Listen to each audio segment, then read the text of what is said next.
Bonsoir à toutes et à tous. Merci de vous informer sur Golden Sud TV. À présent, les titres de ce journal. La 25e édition du Week-end des Ebonies a été officiellement lancée par le président de l'UNJCI, Jean-Claude Coulibaly, lors d'une conférence de presse tenue à la Maison de la Presse au Plateau. La 13e édition des Jeux africains Accra 2023 a eu lieu du 8 au 23 mars 2024 au Ghana. La Côte d'Ivoire finit 30e avec 18 médailles au terme de cette compétition. Et puis pour le dossier Golden à l'approche de la célébration de la Pâques, la rédaction de Golden Sud TV s'est intéressée à ces déplacements qu'effectuent plusieurs Ivoiriens durant cette période. Voilà pour les grands titres. Bonsoir et bienvenue. Démarrons ce journal par cette information. La capitale politique ivoirienne va abriter la 25e édition de la soirée Ebony dénommée Week-end des Ebonies. L'annonce de cet événement a été faite le mardi 26 mars par Jean-Claude Coulibaly, président de l'Union nationale des journalistes de Côte d'Ivoire, lors d'une conférence de presse tenue à la Maison de la Presse au Plateau. Reportage à Rosemont Niamien, Ange à Montpacom. Le week-end Ebony aura lieu les 26, 27 et 28 avril prochains à l'hôtel président de Yamoussoukro. L'annonce a été donnée ce mardi 26 mars par Jean-Claude Coulibaly, président de l'UNJCI, Union nationale des journalistes de Côte d'Ivoire, à la Maison de la Presse d'Abidjan Plateau. Le journalisme face au défi de l'intelligence artificielle est le thème de cette 25e édition de la Nuit des Ebonies. Parrainée par le Premier ministre Robert Begré-Mambé, cette édition sera également meublée par plusieurs activités, dont un panel sur le thème de cette édition, un cross, la finale du tournoi de la confraternité, un village Ebony avec des stands. Sur les raisons pour lesquelles Ebony aura lieu à cette période, écoutons Jean-Claude Coulibaly, président de l'UNJCI. La date, ce sera le 26, 27 et 28 avril. Le 26, 27 et 28 avril prochain, c'est-à-dire que le dernier week-end du mois d'avril. Pourquoi avril? Et pas en février ou en janvier ou en décembre. Mais les raisons sont simples. Les raisons sont simples. Vous savez que depuis le mois de décembre jusqu'au mois de février, la Côte d'Ivoire était focus sur une seule activité. C'était l'organisation de la CAN. Fallait-il organiser Ebony avant la CAN en janvier? La question a été posée. Mais en même temps, les conditions logistiques ne nous permettaient pas d'organiser Ebony en décembre. Les différents hôtels de Yamoussoukro, surtout ceux qu'on choisit en général pour organiser Ebony, étaient en pleine réhabilitation. On ne pouvait pas vraiment choisir un câble là-bas pour le faire, ce n'est pas possible. Et puis de deux, toutes les énergies, toutes les ressources du pays étaient concentrées sur la CAN. Et de trois, Yamoussoukro, en tout cas les hôtels environnants, étaient déjà réservés. C'est-à-dire qu'il y avait déjà l'engouement même de la CAN en décembre. Nos partenaires qui nous accompagnent d'habitude à Ebony n'étaient pas, en tout cas, si vous voulez, n'avaient pas l'esprit sur Ebony, ils pouvaient m'exprimer ainsi. C'est-à-dire qu'ils avaient déjà engagé presque toutes leurs ressources, presque toutes leurs pensées sur la CAN. Donc, toute autre activité financière ne peut pas vraiment prospérer dans cette période-là. Donc, il était sage pour nous vraiment de reporter un peu Ebony. On ne peut pas le faire en janvier, on ne peut pas le faire en février, et on avait arrêté le mois de mars pour le faire. Le mois de mars, je vous donne, il y a eu une anecdote. Sinon, on avait choisi les dates du 23, 24, 25 mars. Et le courrier même était déjà parti. Et nous, c'est là que nous nous sommes rendus compte que les deux, c'était un moment de pénitence pour les chrétiens catholiques et les musulmans. Et donc, c'était un peu compliqué pour une activité qui serait la fête de tous les journalistes. Il n'était pas normal pour nous de la faire à cette période-là.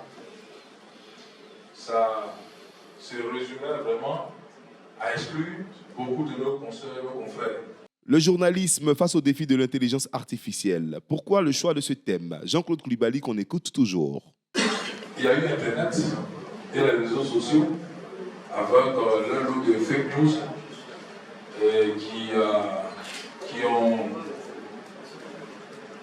ont, si vous voulez, substantiellement fragilisé notre métier de journaliste, qui mène une concurrence déloyale à la presse dans son ensemble. Et aujourd'hui, on nous parle de l'intelligence artificielle. Ce que les réseaux sociaux font, l'intelligence artificielle feront 10 fois. 10 fois. C'est-à-dire, on risque même de disparaître en tant que journaliste. Parce que l'intelligence artificielle, c'est quoi? C'est-à-dire, le bonhomme, il est assis chez lui, il s'y connaît en informatique et en tout ce qui est logiciel. Il peut à lui seul faire un journal. Il peut à lui seul être une rédaction. S'il veut écrire par exemple sur tel sujet, sur le sujet par exemple du changement climatique, il n'a pas besoin d'appeler un BDI ou bien un spécialiste entre nous pour écrire l'article. Il fait appel à l'intelligence artificielle. C'est-à-dire nos bouts d'articles qui ont été écrits, qui sont stockés dans les data, c'est-à-dire dans les bases de données. Il fait ce qu'on appelle un ZASA, et puis il a son article. Et l'article est bien écrit. Est-ce qu'il a besoin de toi? Il n'a pas besoin de toi. C'est-à-dire c'est l'existence même de notre métier qui est remise en cause. Ebony, bien qu'étant réservé aux journalistes professionnels, a des conditions de participation. Jean-Claude Koulibaly nous en dit plus. Les conditions sont celles. La première condition, c'est qu'il faut être membre de l'UNJCI. Si vous n'êtes pas membre de l'UNJCI, même si vous êtes le meilleur journaliste, vous n'allez pas avoir de prix aux Ebony. Ça, c'est la première condition. Et ensuite, naturellement, c'est la règle des trois. La règle des trois, c'est quoi? Si tu veux participer à Ebony, il faut produire 3 interviews, il faut produire 3 reportages, 3 enquêtes. Reportage tout dossier. C'est les deux là. Reportage tout dossier. Il faut préciser. Si tu as décidé de faire le dossier, c'est 3 dossiers que tu vas produire. Si tu as décidé de faire le reportage, c'est 3 reportages que tu vas produire. Et ensuite, il y a 3 interviews que tu dois produire. Et ensuite, éventuellement, il y a 3 enquêtes que tu dois produire. Voilà les conditions. Une fois que tu remplis ces conditions, tu peux déposer tes productions auprès de la commission permanente qui est dirigée par le doyen Germain Dri. Il faut noter que la cérémonie de lancement officiel du Week-end des Ebony aura lieu le 12 avril prochain. La capitale économique ivoirienne Abidjan accueille aujourd'hui, vendredi 29 mars 2024, la réunion des ministres en charge de l'équipement et de la construction des États membres de l'Union économique et monétaire ouest-africaine UEMOA. Le commentaire d'Olivier Kwame. La capitale économique de la Côte d'Ivoire, Abidjan, accueille vendredi 29 mars 2024 la réunion des ministres en charge de l'équipement et de la construction des États membres de l'Union économique et monétaire ouest-africaine, UEMOA. Au cours de leurs travaux, les ministres examineront le projet de directive relative à l'harmonisation des règles régissant l'exercice des professions d'ingénieurs et d'ingénieurs conseils du secteur des bâtiments et travaux publics à BTP, ainsi qu'à leur libre circulation et droit d'établissement au sein de l'espace communautaire. Ils feront également le point sur l'état d'organisation de la profession d'ingénieur et d'ingénieur conseil au niveau de chaque État membre. Les conclusions des travaux des ministres en charge de l'équipement de la construction seront soumises à l'appréciation du Conseil des ministres salutaires de l'UEMOA. Le projet de loi de révision constitutionnelle a été adopté ce mardi par les députés.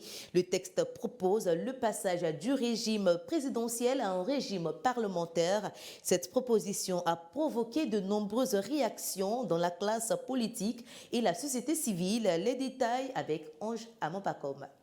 Les prochaines élections législatives doivent avoir lieu dans moins d'un mois et le mandat des députés est arrivé à terme depuis la fin de l'année dernière. La nouvelle loi constitutionnelle a été votée à bulletin secret à 89 voix pour, 1 voix contre et 1 abstention. Elle fait passer le Togo à la République dès sa promulgation et fait de ce pays, qui était un régime présidentiel, un régime parlementaire. Ainsi, il n'y aura plus d'élection présidentielle au Togo. Désormais, l'exécutif est composé du président de la République qui dispose de pouvoirs symboliques. Il est le garant de l'unité nationale et de la continuité de l'État. Il n'est plus élu par le peuple, mais par le Parlement, réuni en congrès pour un mandat unique de 6 ans. Il ne gouverne pas. Le chef du parti majoritaire à l'Assemblée est de facto élu président du Conseil pour un mandat de 6 ans. Il tient sa légitimité de l'Assemblée nationale. Il est en somme le chef du gouvernement et conduit la politique de la nation et nomme aux fonctions civiles et militaires. Autre changement, la Cour suprême cède sa place à la Cour de cassation et un protecteur du citoyen dont la vocation est de protéger les individus contre les abus de l'administration publique remplace le médiateur. La haute autorité de régulation de la communication va intégrer les plateformes en ligne et les réseaux sociaux. Parlons sport dans ce journal. Les 13e Jeux africains se sont achevés ce week-end. Étaient présentes à cette joute 9 disciplines. La Côte d'Ivoire termine à la 30e place avec 18 médailles décrochées. Le point de Vince Kofi. Lancé le 8 mars dernier à Accra, la capitale ghanéenne, la Côte d'Ivoire a décroché 18 médailles aux 13e Jeux africains qui ont pris fin le samedi 23 mars 2024. Représentée à cette compétition avec 40 athlètes repartis dans 9 disciplines, la Côte d'Ivoire a obtenu 9 médailles en argent et 9 en bronze en lutte, judo, taekwondo et tennis. Au niveau du taekwondo, ce sont 15 médailles sur les 18 obtenues par la Côte d'Ivoire. Les éléphants n'ont pas fait mieux que la précédente édition qui s'était déroulée à Rabat. Au Maroc, ils avaient remporté 18 médailles et terminé à la 12e place. Félicitations à la Côte d'Ivoire qui n'a pas démérité ces 18 médailles décrochées.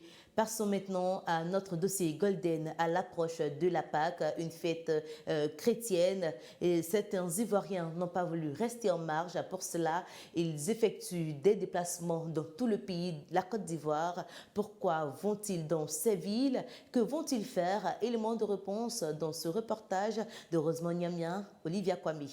La fête de Pâques, fête d'origine chrétienne, est célébrée chaque année après 40 jours de jeûne, de pénitence et de partage. Elle intervient dans la semaine sainte au cours du Tridium pascal qui démarre le jeudi avec la célébration de la messe chrismale, la Sainte Seine, le grand chemin de croix et la veillée pascale. Ici en Côte d'Ivoire, au-delà de l'aspect religieux, cette fête est devenue populaire et célébrée par tous les peuples ivoiriens, quelle que soit leur identité religieuse. Pour ce faire, plusieurs déplacements massifs sont effectués pendant cette période, d'une ville à une autre. La rédaction de Golden Sud TV s'est intéressée à ces déplacements qui sont effectués pendant cette période. Comment sont organisés les voyageurs? Pour cette grande affluence, nous tenons compte des heures de départ et des destinations. Compte tenu de l'affluence, nous faisons des départs directs à destination de Béoumi, des départs directs à destination de Boaké, des départs directs à destination de Toumoudi et Tchébissou. Est-il facile le déplacement pendant cette période? Bon, on a choisi la KITB parce que, d'abord, j'ai l'habitude de toujours voyager avec cette compagnie.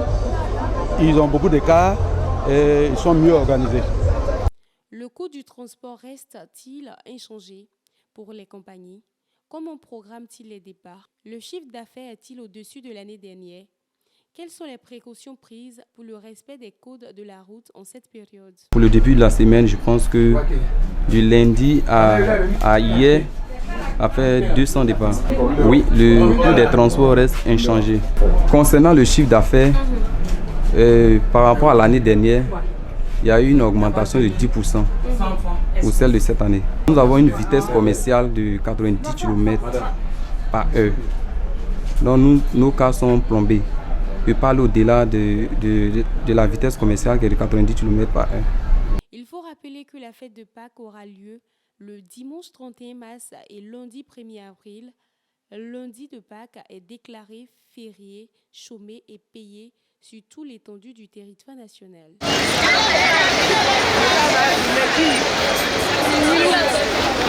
Bonne célébration de la Pâques à toutes et à tous. Et c'est sur ce dossier Golden que nous fermons les pages de ce journal. Merci à toute l'équipe de réalisation et merci à vous d'être fidèles à Golden Sud TV. Ne zappez surtout pas, nos programmes sont toujours disponibles pour vous. Restez sur notre page Facebook et notre page YouTube. Prenez soin de vous et des autres. Quant à moi, je vous donne rendez-vous la semaine prochaine. D'ici là, portez-vous bien.